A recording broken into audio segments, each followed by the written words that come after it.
को भिवानी रेल यात्री संघ के सदस्य भिवानी महेंद्रगढ़ के सांसद धर्मवीर सिंह के निवास स्थान पर पहुंचे। वह रेल से संबंधित समस्याओं को लेकर उनसे मिले, वह उन्हें एक ज्ञापन सौंपा। सांसद धर्मवीर ने बताया कि रेलवे से आने वाली अनेकों समस्याओं को लेकर आज रेल यात्री संघ के सदस्य उनसे मिले हैं। पंजाब की साइड से आने वाली रेल रिवाड़ी तक भेजी जा रही है। भिवानी से दिल्ली जाने वाले यात्रियों को लोकल ट्रेन से जाना पड़ता है, जिसकी वजह से उन्हें पहुंचने में काफ़ी समस्या होती है। ऐसी समस्याओं के निवारण को लेकर वो रेलवे अधिकारियों से लिखेंगे। साथ ही उन्होंने कहा कि रेलवे ओवरब्रिज के मामले को लेकर वो स्थानीय दुकानदार एवं रेलवे अधिकारी व बीएनडीआर के अधिकारियों से मिलकर एक मिला जुला रास्ता निकालेंगे, जिससे दुकानदारों का भी काम बंद ना हो और रेलवे का रास्ता भी निकल आए। इसी के तहत आगामी कार्रवाई की जाएगी।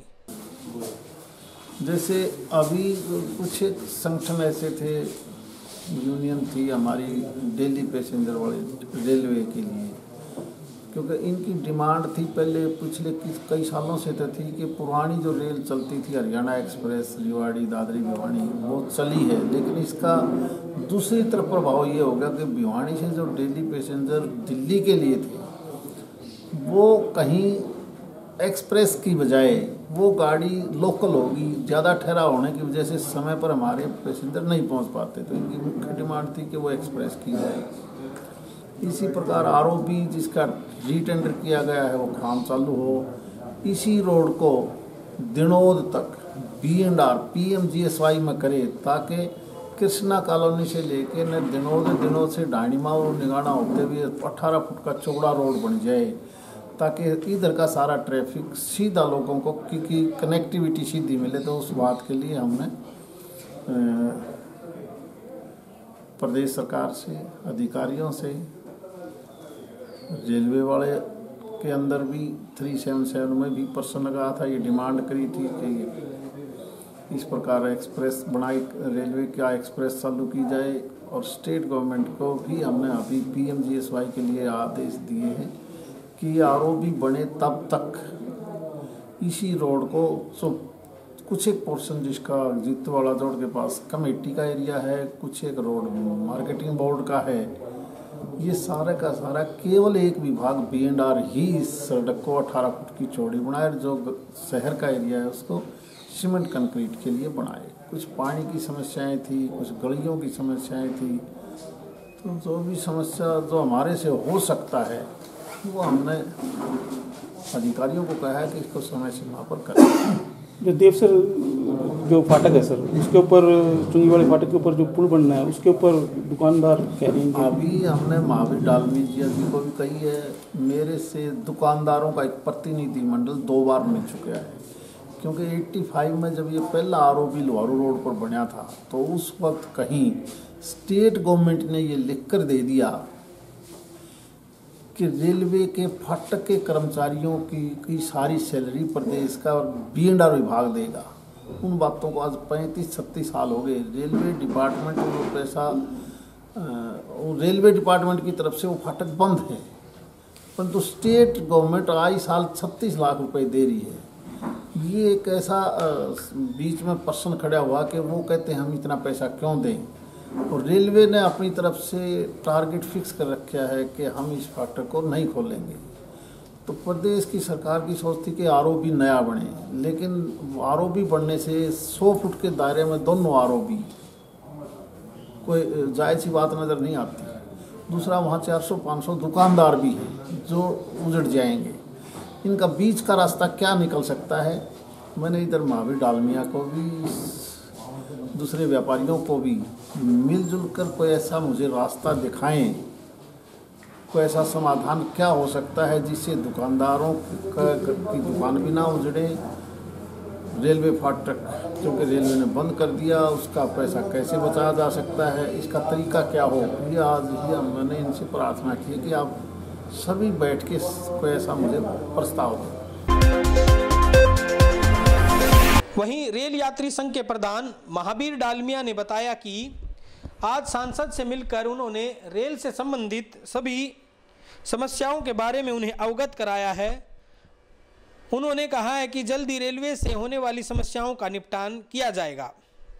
आज सांसद जी से मिले तो उन्होंने क्या आपको? आज भिवानी मंदिर के सांसद धर्मवीर जी से शहर के सभी गणमान्य नागरिकों ने मिलकर संपर्क किया एवं रेल से आने वाली जो भी समस्या थी उनके समाधान का अनुरोध किया। जैसे सिरसा एक्सप्रेस को वाया रेवाड़ी भेज रहे हैं, हमने उनको कहा कि नई गाड़ी चला रहे हैं तो वह एक्सप्रेस चलाएं, ना कि पैसेंजर चलाएं, और उन्होंने वो मामला लोकसभा में उठाया है, जिससे हमारे सांसद महोदय का आभार व्यक्त करते हैं और उम्मीद करते हैं कि आगे जो भी रेल से संबंधित समस्याएं हैं सबका निरंतर उठाने का प्रयास करें। जो देवसर चुंगी वाला जो फाटक, देवसर चुंगी वाले फाटक पर चर्चा हुई है मेरी सांसद महोदय से। देवसर चुंगी के दुकानदार और हम लोग मिल करके उसका समाधान निकालेंगे और समाधान निकाल के और सांसद महोदय को अवगत कराएंगे। राम मंदिर निर्माण सदस्य टीम भिवानी शहर के घर घर व जन जन तक पहुंच रही है। इसी के तहत बाग कोठी स्थित विधायक घनश्याम सराफ के निवास स्थान पर भी आज ये टीम पहुंची और राम मंदिर निर्माण में उनकी भागीदारी के लिए उन्हें निमंत्रण दिया। इस पर विधायक घनश्याम सराफ ने कहा कि राम मंदिर को लेकर भिवानी शहरवासियों की खासी आस्था है एवं हर घर से समर्पण राशि दी जा रही है। वह हर भिवानी का बच्चा बच्चा राम मंदिर में सहयोग करना चाहता है। राम मंदिर निर्माण के समय अनेक लोगों ने अपना बलिदान दिया एवं अपना श्रमदान भी दिया। राम मंदिर का सपना आज पूरा होता नजर आ रहा है। इसमें हर भिवानी वासी बढ़ चढ़कर भाग लेगा। वह उनका परिवार भी इसमें सहयोग करेगा। वहीं राम भगत टीम के सदस्य ने बताया कि राम मंदिर निधि कोष के तहत चले अभियान के दौरान भिवानी के 2.5 लाख घरों में उन्हें जाना था, जिसमें से 1 लाख घरों में वो जा चुके हैं और अन्य घरों तक भी अभी पहुंचना है। इस टीम ने लगभग भिवानी जिले के 70 गांवों को कवरेज किया है और 50 लाख घरों तक वे पहुंच पाए हैं। आगे भी अनेक सदस्यों व घर घर तक जाकर राम मंदिर निर्माण में सहयोग राशि का समर्पण लिया जाएगा। आज श्री राम जन्मभूमि क्षेत्र न्यास के लिए जो समर्पण किया गया, वे मेरी पोती अद्विका के माध्यम से ये समर्पण किया गया और इसमें प्रत्येक घर का हमारा सदस्य और जो भी हमारे साथी संगी रहे हैं, जो राम जन्मभूमि क्षेत्र के न्यास के लिए जो भी क्षेत्र के लोग हमारे यहाँ पहुँचे हैं, मैं उन सब का स्वागत करते हुए और जिस प्रकार से ये लोग घर घर जाकर सभी हमारे वार्डवासियों से, सभी क्षेत्रवासियों से ये समर्पण निधि का जो संग्रह कर रहे हैं, इसलिए इन सब का मैं हृदय से आभारी हूँ। और ये लोग प्रत्येक हमारे ज़िले के प्रत्येक घर में जाकर लोगों से समर्पण के लिए ये यातना कर रहे हैं और सभी लोग मिलकर इसमें जो सहयोग दे रहे हैं। या कोई व्यक्ति वंचित रह गया है, उससे भी मेरा अनुरोध है कि प्रत्येक व्यक्ति इससे जुड़े, क्योंकि ये 492 साल के बाद ये एक सुनहरा अवसर हमारे क्षेत्र के लिए और हमारे देश के लिए आया है, जिसमें प्रत्येक व्यक्ति को जुड़ना चाहिए, क्योंकि इसमें 4 से 5 लाख व्यक्तियों ने अपने जीवन का बलिदान किया है और ये बलिदान किसी का व्यर्थ जाने नहीं पाएगा। और लोग आज इसको एक उत्साह की दृष्टि से पूरे देश में देख रहे हैं कि किस प्रकार से लोगों ने अपने जीवन को आहूत किया। और आज ये मौका हमारे सामने, देश के सामने एक अच्छे रूप में हमारे श्री राम मंदिर की स्थापना हो, इसके लिए आ रहा है और हमारा प्रत्येक वर्ग इसके लिए तैयार है। और प्रत्येक घर में हमारे ज़िले में जाकर ये लोग घर घर में अपनी जो आहुति है उसको इस यज्ञ में डालने का कार्य कर रहे हैं। राम जन्मभूमि तीर्थ न्यास के जो ये अभियान है पूरा अपना, श्री राम मंदिर जो अयोध्या में भव्य राम मंदिर बन रहा है, उसके पालक कार्यकर्ता के नाते मैं पूरा भिवानी जिला देख रहा हूँ। तो उस अभी हमने पूरे ज़िले में लगभग 2.5 लाख घरों में संपर्क करना है, जिसमें 1 लाख घरों में हमारा संपर्क हो चुका है। नगर को हमने 30 बस्तियों में बांटा हुआ है, जिसमें 16 बस्ती लगभग हम पूरी कर चुके हैं और 32,000 घरों में हमारा संपर्क हो गया। ऐसे गाँव में 70 गाँव में हमारा लगभग संपर्क पूरा हो गया है और लगभग 50,000 से ऊपर घरों में हमारा संपर्क हुआ है। उसी कड़ी में आज बागकोठी में यहाँ के विधायक जी के पास आए थे सविताम भगत, और उन्होंने बहुत भव्य स्वागत किया और अपना पूरे परिवार का अयोध्या में जो भव्य राम मंदिर बन रहा है उसके निर्माण में अपना समर्पण किया। हम उनका बहुत तहे दिल से शुक्रिया करते हैं और इसी प्रकार सभी नगरवासियों से, जिलेवासियों से अनुरोध करते हैं कि राम भगत आपके घर पे आएंगे और ये 500 साल के लंबे संघर्ष के बाद एक खुशी का और सबके लिए एक सुनहरी अवसर है, क्योंकि पूरा विश्व भारत की ओर देख रहा है और भारत में मर्यादा पुरुषोत्तम श्री राम ब्रह्मांड के नायक है और उनका एक भव्य धाम बने तो ये केवल मंदिर नहीं, राष्ट्रीय मंदिर बनने वाला है और पूरा विश्व इससे एनर्जी, इससे शक्ति, इससे मर्यादा लेगा और इससे सीखेगा और पूरा विश्व का कल्याण होगा। इसलिए जो मंदिर बनने जा रहा है इसमें हम चूके ना, और ये हमारी पीढ़ी का सौभाग्य है, क्योंकि मंदिर निर्माण होने के बाद निर्माण कार्य में किसी का भी समर्पण संभव नहीं होगा। इसलिए ये केवल और केवल हमारी पीढ़ी का सौभाग्य है कि हम उसके संघर्ष में भी सहभागी रहे और अब निर्माण में भी हम सहभागी बन रहे हैं। कानूनों की जानकारी देने के उद्देश्य से भिवानी में कृषि मंत्री जयप्रकाश दलाल ने एक प्रेस वार्ता का आयोजन करते हुए कहा कि नए कृषि कानून किसानों के पक्ष में है। जो किसान पुरानी मंडी व्यवस्था एवं MSP को लेकर आशंकित हैं, उन्हें जरा भी घबराने की जरूरत नहीं है, क्योंकि पुरानी व्यवस्था पहले ही की तरह चलेगी। नए कृषि कानून किसानों को बहुत बेहतर विकल्प देने का प्रधानमंत्री नरेंद्र मोदी का प्रयास है। कृषि मंत्री जयप्रकाश दलाल ने कहा कि नए कृषि कानून किसानों के लिए लाभकारी रहेंगे। जो किसान आधुनिक व प्रगतिशील खेती करना चाहेंगे, उनके लिए नए कृषि कानून एक बेहतर विकल्प बनकर साबित होंगे। पत्रकार वार्ता के दौरान कृषि मंत्री ने कहा कि साहूकारों के चुंगल से छुटाने के लिए केंद्र सरकार ने किसान क्रेडिट कार्ड का ब्याज देने के लिए इस वर्ष 16,50,000 करोड़ रुपए का प्रावधान किया है, जो पिछले वर्ष 15 लाख करोड़ रुपए था। वर्ष 2013-14 में देश में गेहूं खरीद का बजट 33,874 करोड़ रुपए था, जो वर्तमान 2020-2021 में 75,000 करोड़ रुपए से अधिक कर दिया गया है।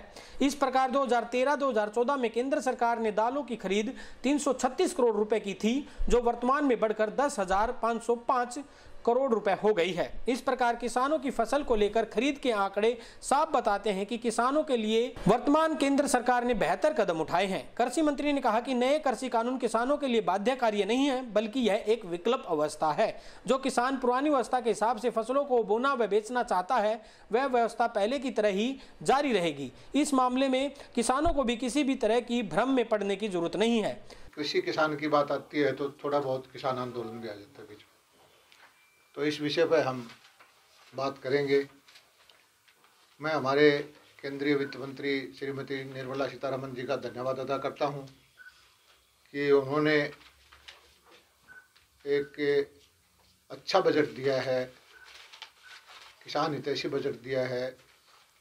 और खास कुछ पार्टियां, खासकर कांग्रेस पार्टी, ये दुष्प्रचार करने में लगी हुई थी कि मोदी जी के नेतृत्व में किसानों को डर बैठाया जा रहा था कि उसकी कुछ नुकसान हो जाएगा।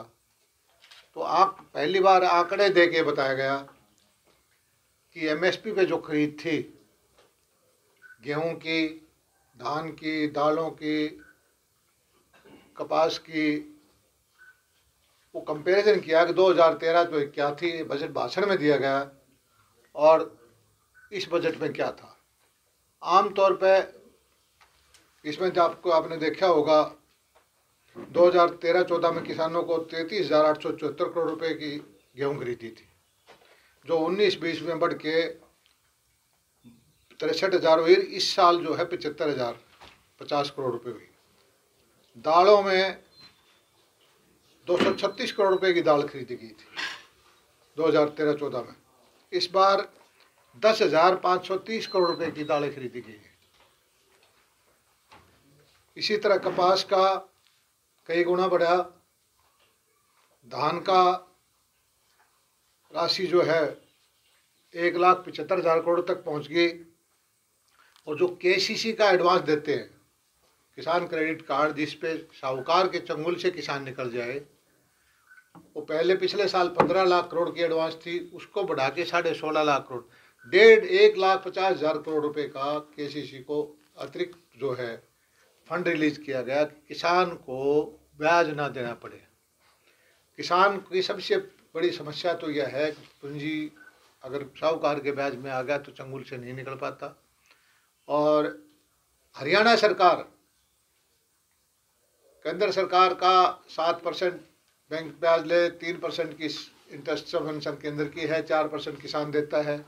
हमारे जो बैंक है छोटे किसान का, 5 एकड़ से छोटे किसान का, वो 4% ब्याज भी हरियाणा सरकार देती है। क्यों कि ये बाध्यकारी तो है नहीं, आपकी पुरानी मंडी व्यवस्था है में वो रहेगी, आपका पुराना जो सिस्टम है, एस्टेब्लिशमेंट है, वो ख़त्म नहीं हो रहा, उसको और मजबूत कर रहे हैं और एक अल्टरनेटिव सिस्टम और दे रहे हैं कि आपके पास ऑप्शन है, मंडी में बेचना चाहो MSP मंडी में बेच लो, बाहर आपको अच्छा रेट मिलता है तो बाहर बेच लो। आप कहते हो कि भाई हमारे ऊपर हमने मांगे नहीं किए, थोपे क्यों हैं? प्रधानमंत्री जी ने पार्लियामेंट में कहा भाई तुमने नहीं लेना हो तो ना लो, तुम्हें पुराने अच्छी व्यवस्था लगती है तो पुराने तो हटाए तो नहीं है, लेकिन वो तो कहते हैं जी एक परसेप्शन पे है कि नए आ जाएंगे तो पुरानी मंडियाँ फेल हो जाएंगी। भाई ऐसे परसेप्शन तो ये होगा कि भाई भूकंप आ जाएगा सब खत्म हो जाएंगे, बाढ़ आ जाएगी खत्म हो जाएंगे, ऐसी परसेप्शन बढ़ाने का कोई औचित्य नहीं है। और ये जो बिल हैं, पंजाब सरकार ने कॉन्ट्रैक्ट फार्मिंग का बिल पहले से कर रखा था, आज भी लागू है। उसमें यह है कि कॉन्ट्रैक्ट फार्मिंग करता है किसान को, अगर अपने कॉन्ट्रैक्ट को ब्रीच ऑफ कॉन्ट्रैक्ट करता है तो उसकी 5 लाख रुपए तक का जुर्माना और 5 साल तक की सज़ा हो जाती है। दुर्भाग्य से उस प्रांत के किसान जो कहते हैं केंद्रीय जो हमने कानून बनाया कि भी कुछ भी हो जाओ, कॉन्ट्रैक्ट फार्मिंग हो जाओ, तो जो सामान लगाया तो उन्हें कंपनी ने या व्यापारी ने ज़मीन पर उसका कोई क्लेम नहीं होगा, किसान से 1 पैसा ले नहीं सकता किसान।